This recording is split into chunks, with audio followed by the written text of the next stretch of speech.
approve those minutes? So moved. Second. Anybody in favor of approving them?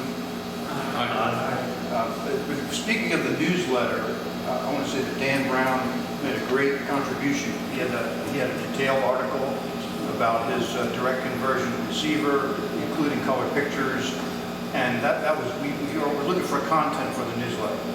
So I don't think he could necessarily match what Dan did, but if somebody could write or have some pictures, I think that would be wonderful to have in the newsletter. So I'll go ahead and pitch for that. Let's see, any old business anyone can think of? Any new business? Ken Leiter's not here, so I'll get the treasurer's report. The opening balance on June 1st was $20,951.64. And we had $291 of deposits. And we got, that included one due payment and a donation from D-Star. Other expenses were, our total expenses were for PayPal $4.74, and the closing balance was $21,237.90. So we got lots of money from the club. There's one person applied for new membership. It's Kathleen Beckwith, KI4UWP. I don't see her here tonight. She's an extra class. Could I have a motion to accept Kathleen? I move. Everybody in favor of accepting Kathleen? Aye. Anybody opposed? So welcome aboard, Kathleen. You're a member. Let's see. So that's really all I had for the business meeting, unless anyone else has any business. You want a motion to adjourn I the guess the only business? other thing I would say. One good point, the antennas. Okay, go We're ahead. looking for people to come and help us tomorrow with the antennas. They're going to put a new roof on the church. And Tom can speak more about it. I need some people, younger people, tomorrow morning at 7 o'clock.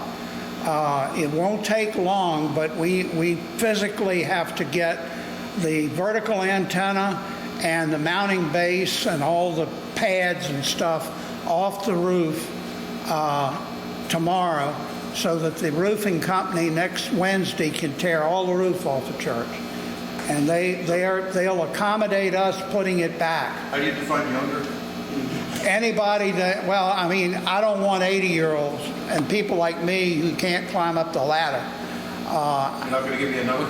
What time will, like, how long will it have to be? Somewhere 11:30? We'd probably be done by then, 7 o'clock Okay, where, here?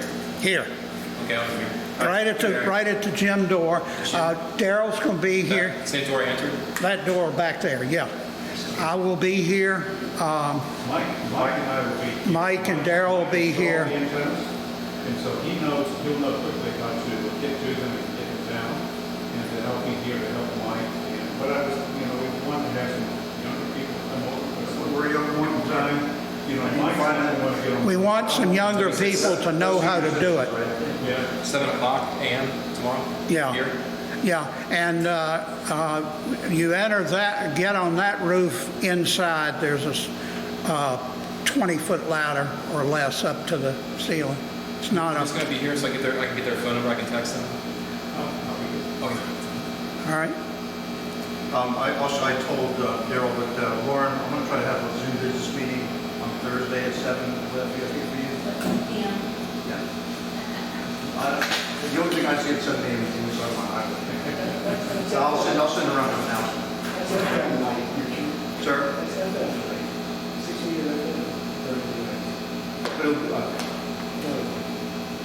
Believe me, if I'm running the meeting, it won't last very long.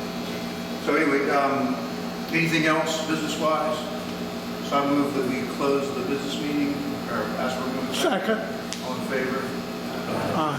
Let's see, as far as announcements goes, Eric mentioned that the Rats Club has their digital local radio or DMR repeater back up on 443.5875. If you had a code plug that worked on that before, it works now. What I have seen, I don't know how many DMR folks are in here, but there's not much on that repeater. And supposedly the Richmond local and Virginia statewide are always on. There's several other talk groups that you have to push BTT and there's a timer, but there's very little activity. Maybe that's user error, I don't know. Is Is that frequency 443? 443.5875 DMR.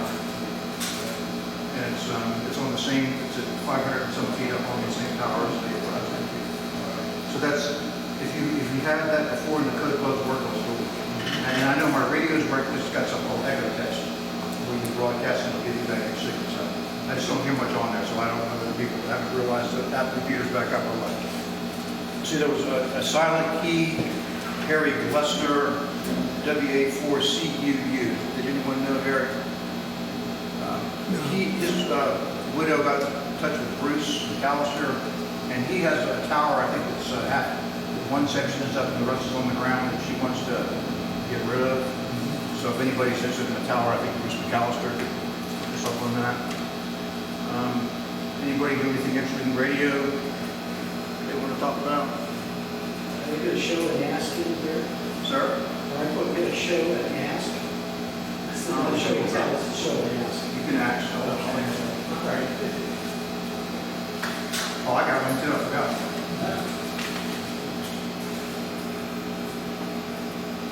For some of your old timers, you'll know what this is. This is a national development, 701 NAW. I'm looking for two of them. I need two of them. So that's the show, and here's the ask. So I'm trying to find two more of these national developments. If you happen to have an old piece of equipment that has it on it, and you're going to dispose of it, I don't mind salvaging the equipment.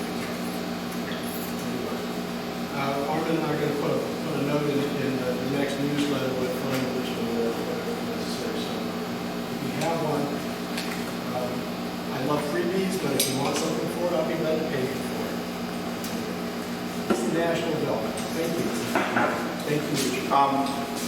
Some of the smaller radios you can mount with a camera tripod, specifically the IC705 and the IC7100, probably others. And the smaller tripods have at least legs that are 6 or 7 inches long, and I think are fairly unstable. But this is called Z-fold tripod, and you mount it to the base of the radio, but you put it almost flat. If you've ever seen the 705, there's like a piece of plastic that's just there. It's very wobbly, but you can tilt it. You can tilt it up, and this gives a lot of stability. So you get these on Amazon. This works nicely for my 705 and for the 7100. Anybody heard any traffic out of the storm areas? And I haven't been on the radio, but out of Vermont, anybody hear anything from up there? I would assume they have nets on, and people were talking about no one's heard it. So do you want to take a break to walk around and chat, or do you want to go ahead and get started with the presentation? Go get started? We can get started. All right. Well, Can we turn the hum down, though? yeah, I don't know what's causing that. You don't turn on. So you use that in I don't need that, do you, Gordon? No. just turn it off. It is on. That's a pump. Well, that's your pump, but I think that's too much fun. Yeah, that's what I was talking about. That. Anyway, when I first got started in the radio over 60 years ago, we had carbon zinc batteries, and over time there's been evolution in battery technology. You had the alkaline batteries, and when I first got into ham radios, rechargeable NiCads, and then nickel metal hydride, and along came the sealed lead acid batteries, which I lugged along on a few camping trips, very heavy. So I would say that those developments in batteries, I would call evolutionary technology. But I think that the latest thing is the lithium-ion battery. I would call that a revolutionary technology. And I don't know how much anybody keeps track of what's happening on the modern battlefield, whether it be air, land, or sea, but there is an increasing use of small battery-powered devices, be it drones, optics, communications equipment. So the military, of course, is extremely interested in having lightweight, small, efficient, reliable, rechargeable batteries. I wish we could add inexpensive to that list, but right now we can't. So tonight, our guest speaker is Dr. Gordon Waller. He is a local fellow. I feel like I've known him his whole life. He went to Chesterfield County Schools.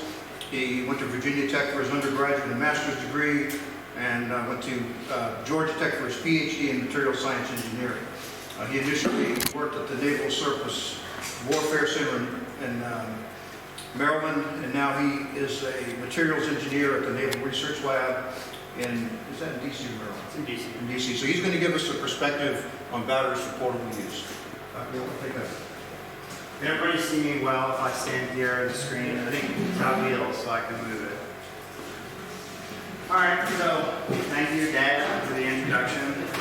He's probably lamented at many of these meetings that myself, my two siblings, none of us are ham radio operators. I'm very sorry. But yeah, I have spent the last 7 years after getting my doctorate in lithium-ion batteries working for the Navy. And so I'm currently employed with the Naval Research Laboratory, and there I've gotten a lot of exposure both to the technology that I studied, lithium-ion, but also a wide variety of technologies that the DoD still uses today that are pretty unusual for civilian applications. We'll talk a little bit about these and have to answer any question you have as a private citizen. I will not tell you what the Navy thinks about it. I gotta ask permission to do that. So first, what is a battery? I'm not trying to talk down to anybody, but it's kind of a useful level set. It's a definition is an assembly of electrochemical cells in series and parallel. But colloquially, we use this term even to refer to a single cell. So if the charge is gone from my cell phone, I might say the battery is dead. I will use that error in terminology even during this presentation, so please forgive me. Oddly enough, the term battery was coined by Benjamin Franklin all the way back in 1749, and he was referring to a series of Leyden jars, which are capacitors. They're not even what we call an electrochemical device, a battery today. There's no electrolyte in the Leyden jar. The first electrochemical true primary battery was developed by Alejandro Volta in 1800. She referred to as voltaic pile. And so it was zinc and copper plates stacked together, separated by a brine. And so this is the first example of a true battery, which is simply just a transducer converting chemical energy, so energy stored in bonds of different atoms, to electrical energy, which we can use to power devices. And so these kind of reactions are referred to by another kind of grandfather of electrochemistry, Faradaic reactions. So Michael Faraday was an English scientist in the early 1800s who did a lot of these early electrochemistry experiments. We can also talk about rechargeable batteries. So in the field, we might call these secondary batteries, and these are ones that simply can reverse the chemical reaction. They go in both directions. It's impossible to have perfect energy efficiency here.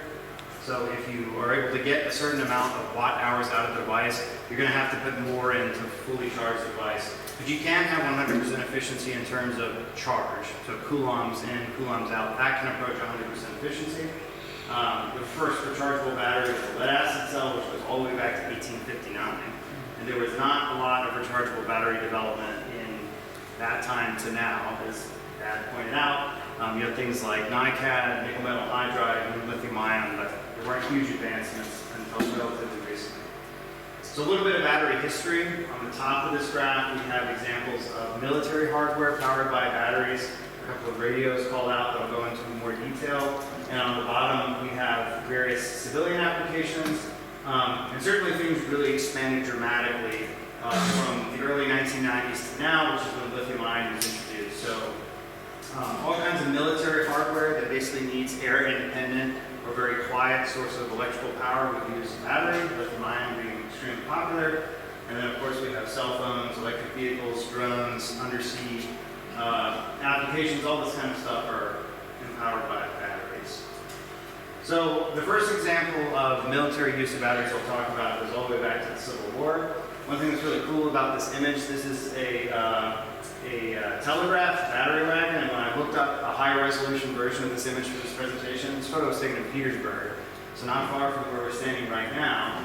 And these were wagons filled with something called a Daniel cell, which is a rudimentary primary cell, so non-rechargeable, pretty similar to the original voltaic pile. And so it had zinc metal and a zinc sulfate solution, and copper metal and copper sulfate solution. Again, non-rechargeable, relatively low voltage, so you got something like 1.1 volt per cell. And the amount of voltage, and therefore power, that they needed from this device had to do with how far they were going to transmit their telegraph signal. So I found a pretty interesting article on the website Jalopnik, which normally writes about like electric cars and stuff. But they estimated that you would need something like 100 cells crammed into this wagon to transmit over 20s of miles. And the way that these devices would work is there would be one wagon parked, and it would energize some length of telegraph wire, and then another wagon would energize the rest until you got to some central dispatch or something. So moving forward into World War II, we have something more like a radio, or maybe more like a walkie-talkie. So the SC-536 was the first squad radio, introduced in 1940. So they just push to talk, had no kind of encryption, relatively low transmit power, relatively low distance that it could transmit, and it was powered by a dry cell battery. I think it's somewhere in there. But that's kind of like a precursor to a modern alkaline cell. So like a AA battery you buy at the grocery store, very similar chemistry, slightly different electrolyte. I don't know enough about radios to tell you anything interesting, but RF power output of 360 milliwatts with a range of 1 to 3 miles depending on what you're transmitting over. So here's an example again of the battery. I found it from a relevant website, radionerds.com. Has lots of information about radios.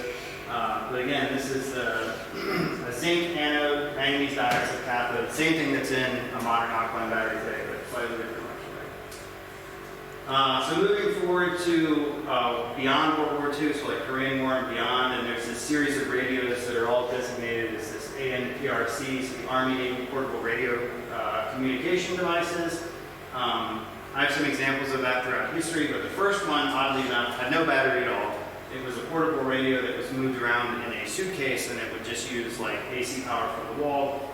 This was for clandestine operations. You can find the secret manual on how to operate this on this Radio Nerd website. It's obviously been declassified, but kind of interesting the kind of stuff you can find online.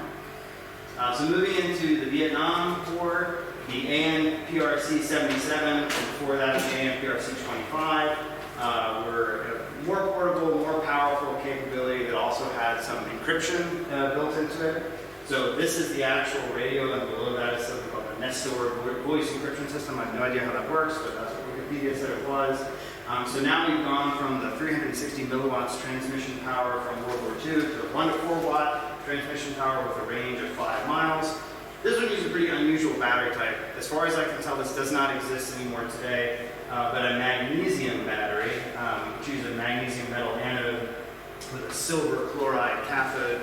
You can imagine it's not super popular to have silver anywhere inside a civilian battery. There are still some DoD batteries today that use silver in them, but extremely expensive. You never want to use it for powering your cell phone or something. And toward the end of the Vietnam conflict, the first lithium metal cells were introduced. And so this is an interesting distinction I want to bring up. You know, lithium ion was not commercialized until the 90s. Lithium ion contains no lithium metal. The lithium metal cells have been around over 50 years at this point. And of course, we're the early point of research into the rechargeable lithium ion battery.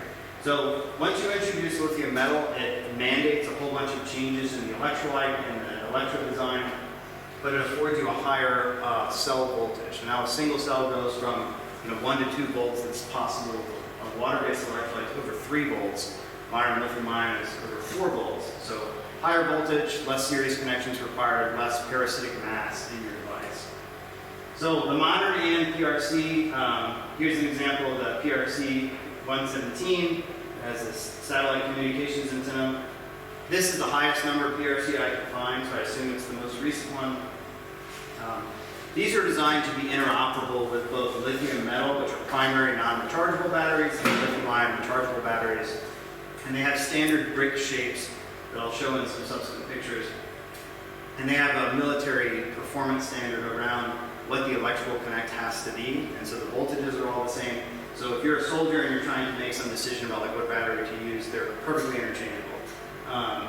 The difference, of course, has to do with you can't recharge the primary battery. We'll see a bit in a second. That usually means you get more energy out of it, but it's a one-shot deal. So for training purposes, they typically use the rechargeable variant.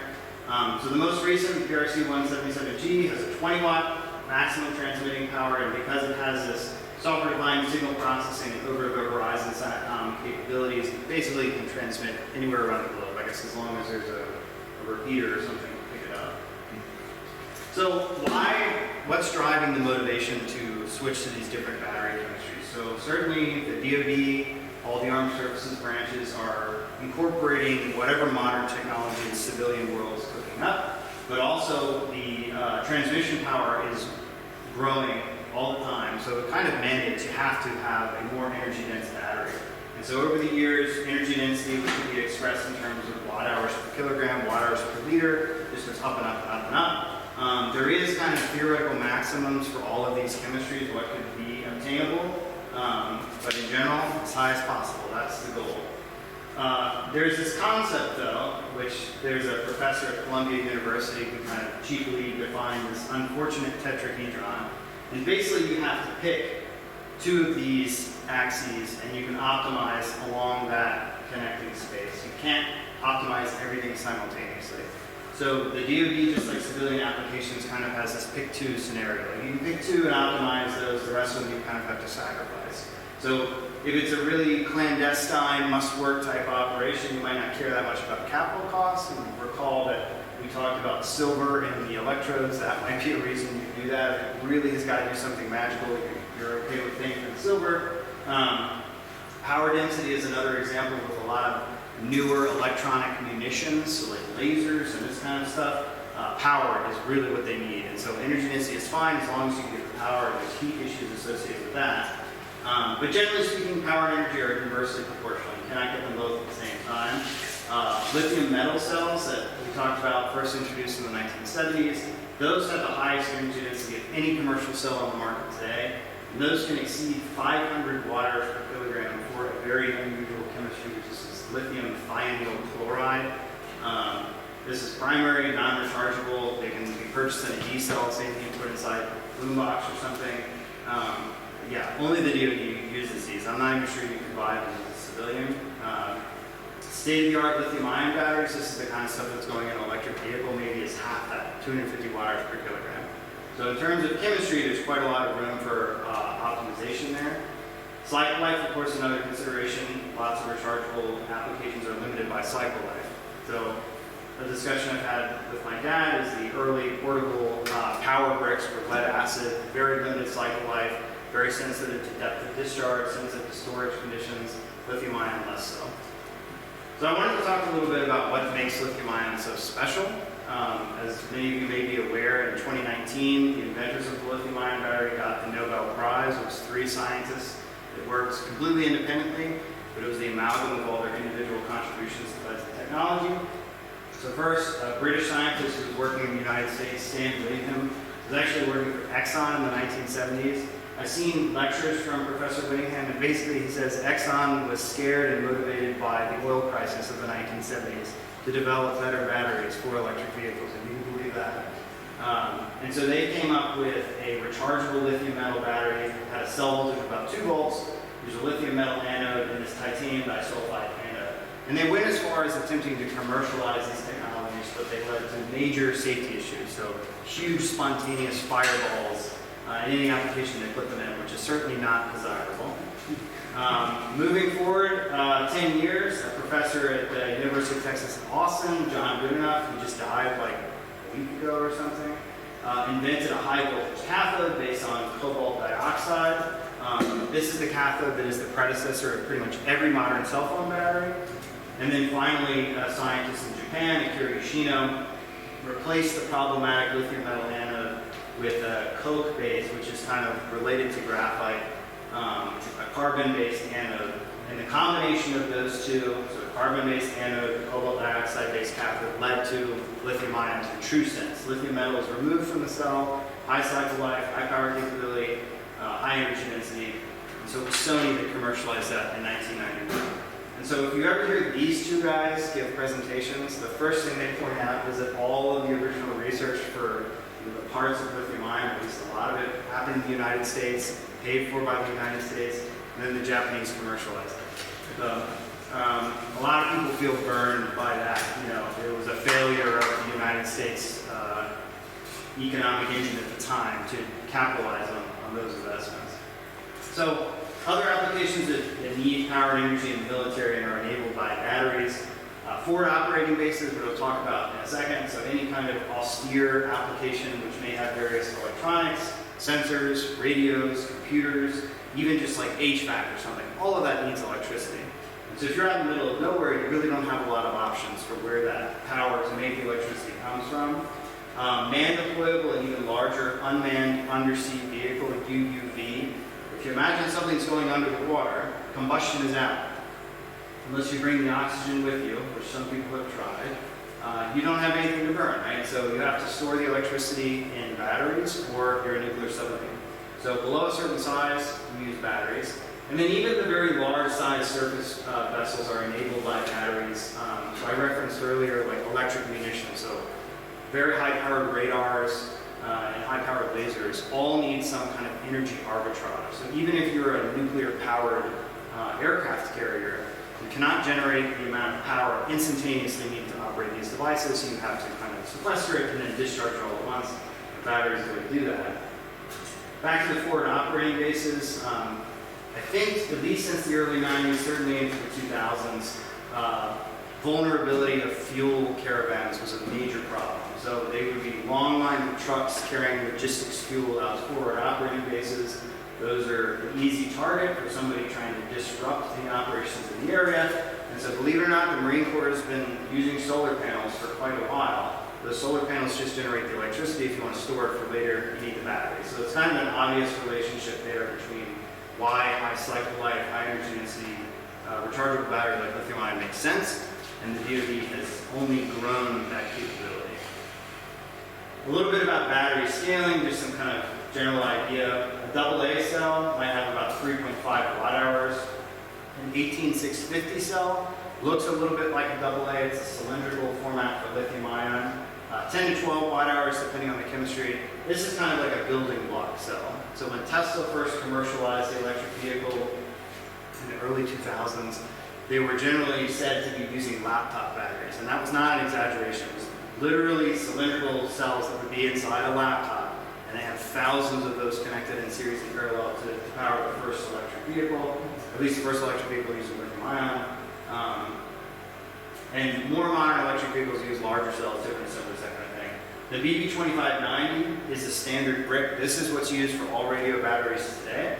And so it has about 20 18650s in there. But then from there, you can see the scale is really dramatic. And this number updates every year. So the last time a colleague of mine prepared this chart, in 2019, the largest grid storage battery, so something that's designed to take wind or solar from the grid and store it for a rainy day, had the equivalent energy of 50 million 18650s. And I'm pretty sure that number has been doubled or tripled just in the past couple of years. So huge, huge, huge amounts of energy storage, usually out in the desert somewhere. So of course there's limitations. Increasing energy density is of course desirable. You know, it means a direct increase in operational duration for a given amount of power, but this leads to energetic failures. This is what I spent the first 5 years of my career studying when I was working at the Navy facility in Maryland. Part of this has to do with the design of the cell. To go to a higher voltage than can be enabled by a water-based electrolyte, you have to use a flammable organic solvent. And so if the energy that's stored in that device is released in an uncontrolled way, you can ignite the solvent and then you're going to have a bad time. So these are some optical and infrared images of a weapons locker or like a chemical locker used to contain fires. Not all batteries can fail in this way. Many have internal protection. So the 18650 I mentioned actually has an internal fusing mechanism. I've seen videos on YouTube where people describe how to bypass that. Please do not do that. That's a bad thing. That's there to keep you safe. And a lot of batteries that are assemblies of multiple cells will have all kinds of fuses and different thermistors and things that will prevent you from abusing the battery. But if you try hard enough, it's certainly possible. An example of try hard enough, this is a large pouch cell. So this is something you find in a modern electric vehicle. And at the testing lab in Maryland, what we did was deliberately overcharge this device. So you can imagine that if you were to bypass some safety features, if you were using the wrong charger, if you were just force charging something from a high voltage supply, this is the kind of thing that could happen.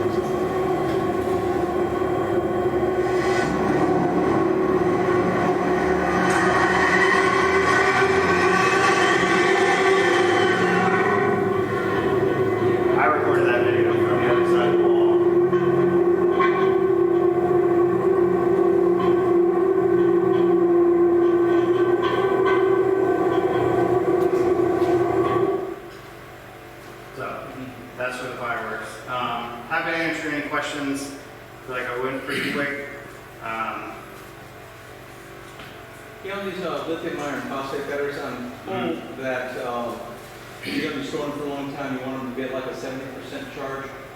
Why is that? Sure. I would say that's generally true for any lithium-ion chemistries. You don't want to be too high or too low. And it has to do with where the upper and lower stability window of the electrolyte are. So has anybody done a kind of at-home experiment where they'll just apply voltage to a saltwater solution, generate hydrogen and oxygen? Okay. So there's a characteristic voltage of water where you will break down the molecules of H2O in the form of hydrogen and oxygen. The same thing applies to lithium-ion batteries. And so kind of one of the magic tricks that led to the Nobel Prize is that you can do that a little bit. So when you approach 100% state of charge and the voltage is really high, you can start to break down the electrolyte and it will actually passivate the surface of the electrodes. But if you park the battery at that voltage for a long time, it just kind of keeps chewing up the electrolyte. So that's why it's not desirable. Whereas if you're kind of in this healthy range where there's no oxidation, there's no reduction, you can store the battery for a very, very, very long time. Too low causes other problems too, but generally too high is the issue to avoid. When you go to the store, you'll see these batteries say lithium, and you said those are lithium metal batteries? There are some lithium metal batteries. So the bathroom The ones that I get itself, from every somebody that makes one that says lithium on the side, I thought, oh, I didn't realize that wasn't a lithium ion battery. if it's not rechargeable, it's lithium metal. And there's at least, certainly, yeah, there's at least two lithium metal chemistries you can buy at the grocery store. So one is lithium versus manganese dioxide. That's a 3-volt cell you put in your bathroom scale. The other is lithium versus iron disulfide. So those will be AA batteries that are meant to be swap-in replacements with alkalies. They have a 1.5 volt cell voltage on them, but they're higher energy density because of the lithium. So in the amateur radio area that's becoming increasingly popular is for people to go out in the field and have portable operations and go to a park and aggregate or climb up the mountain. So we are interested in having batteries that last a long time or even allow us to run a higher power transceiver. So back in the day, I used to use a 7 amp hour sealed lead acid battery, and now I can get a 20 amp hour lithium iron phosphate that's about the same size, weighs about the same thing, recharges about 2,000 times, but costs probably not 10 times as much, but several times as much. Remember the unfortunate tetra heat. Do you feel like at any point in the future due to technology that, I mean, it seems to be if you take the long view, you're probably getting more money out of your lithium iron phosphate battery because it has a 10-year shelf life and you could use it many times. But do you see the cost of those batteries coming down? They have come down significantly with a lot of industrial and government investment. And so if you really get into the weeds on where the federal government, especially the Department of Energy, thinks batteries are going, they'll talk about two things. They'll talk about dollar per kilowatt hour cost. So if you see lectures from people like Elon Musk, they'll say, we got to get below $80, $70 per kilowatt hour, and then we'll be break-even cost with an internal combustion engine. And they're talking about the cost of the battery and the cost of the other components of the car. And to a consumer who's basically looking at the sticker price, maybe that's about right. The other thing they talk about is what you're alluding to is the levelized cost of energy storage. And that has to do with how many cycles can you get out of it. It may be cheaper upfront to buy lead acid, but if you can only cycle it 20 times, then you're going to have to buy it again, right? So, They talk about renewable energy sources, solar, wind, so on. And the key to that is, yeah, you got the free energy sources, but you have to have a good way to store it. And I'm hoping that one day. What type of batteries do they usually use in the satellites? a lot of times those are lithium ion. I'm sure there's some exceptions. So deep space satellites where we launch them off toward the far ends of the solar system, those are often primary batteries. Still lithium metal, but there's a technology called lithium carbon monofluoride, which are better at very low temperatures. But yeah, often it's lithium. So satellites that are in Earth's orbit are the same kind of chemistry that's in your cell phone, but they're designed to do a very minimized depth of discharge. So the earlier question about, what voltage, what state of charge to store the battery at, these will be operated between, say, 30 and 60% state of charge. So they're never fully charged, they're never fully discharged. And those will get like 50,000 cycles because it's expensive to launch a Right. satellite. How does the environment affect any of these chemistries? Knowing you got to operate in all kinds of environment in the military, Yeah. as well as space. Yeah. Lithium ion tends to be more sensitive to the environment than some other chemistries.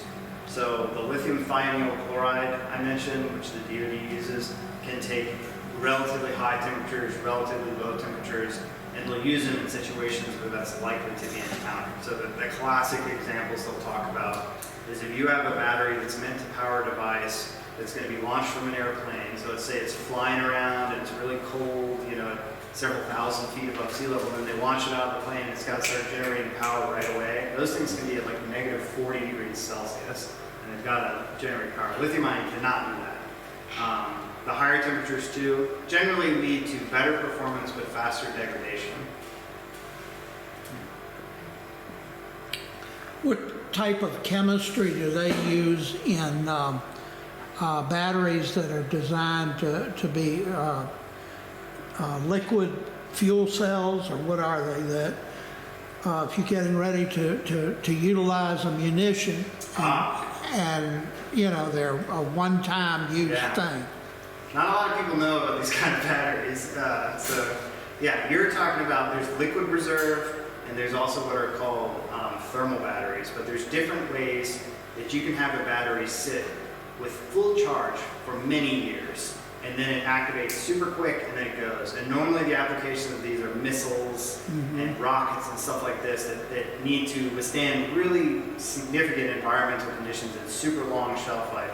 So the liquid reserve typically will be something like a regular lithium metal cell, but it'll have like an ampule of electrolyte. And it's actually the centripetal force of launching it out like a howitzer or something that will shatter the ampule and force the liquid electrolyte into the electrodes, and now all of a sudden you have a battery. Before then, you have an ampule of electrolyte and 2 dry electrodes. The thermal batteries, they actually melt the electrolyte. So they have a salt, which is solid at room temperature, and then they'll have an electric igniter, and that will detonate something a lot like thermite, and you basically now have a molten battery. Those are the things that don't rotate, so missiles. I asked this question of you earlier, but I'll ask it again for the audience. But the batteries that are being planted in people with pacemakers, they don't explode, right? I don't think so. No, those are not the lithium metal chemistry. So we had to look this up earlier, but that's, oh, sorry, it is lithium metal. It's lithium iodide. But the pacemaker batteries are considered to be extremely safe. Back to your question about environmental issues, the human body is warmer than most ambient conditions. So yeah, the people who invented that got a lot of awards and recognition. So getting back to the 70% thing, is there a rule of thumb voltage-wise for 70%? Because like I say, lithium has a very flat That's true, outlet yeah. curve until it starts really discharging.